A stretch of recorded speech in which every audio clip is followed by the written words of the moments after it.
Ben ritrovati dalla redazione. Un passer di nazionalità turca è stato arrestato dai carabinieri di Muggia dopo aver trasportato illegalmente in Italia 5 suoi connazionali, tra cui un soggetto minorenne.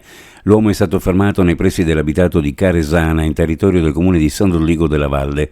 A bordo dell'autovettura, un mezzo a noleggio con targa tedesca, sono stati trovati 5 migranti.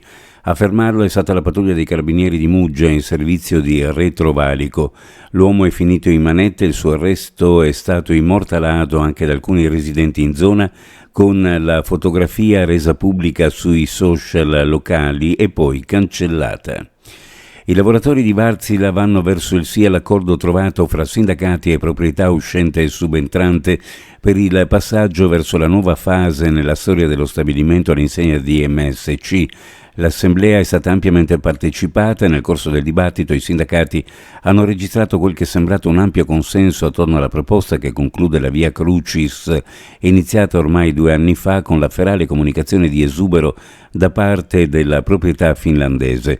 Le urne aperte ancora oggi dalle 10 a mezzogiorno. Nel caso in cui venga confermato un probabile esito positivo, il passaggio sarà ratificato giovedì in sede ministeriale a Roma, mentre l'accordo di programma sarà sottoscritto entro il 26 del mese.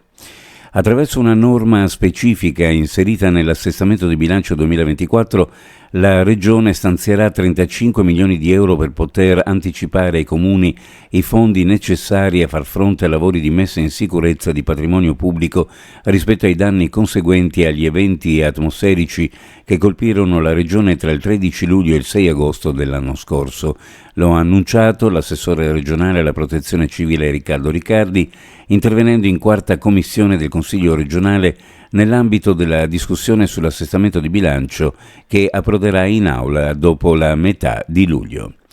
In Friuli Venezia Giulia la composizione della popolazione per età di lavoro è sempre più sbilanciata verso la fascia più anziana.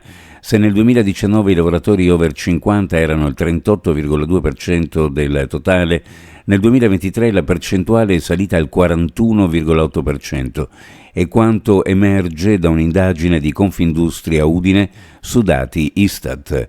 I lavoratori under 25 in Friuli Venezia Giulia rappresentano solo il 5%, quelli della fascia 25-34 anni il 16,7%, i 35-49 anni il 36,5%, nel 2019 erano il 40,8%.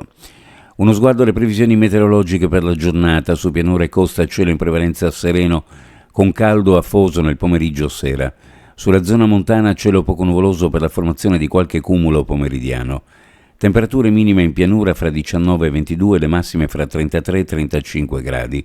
Sulla costa 23 e 25 gradi di minima e 29 e 31 gradi le massime.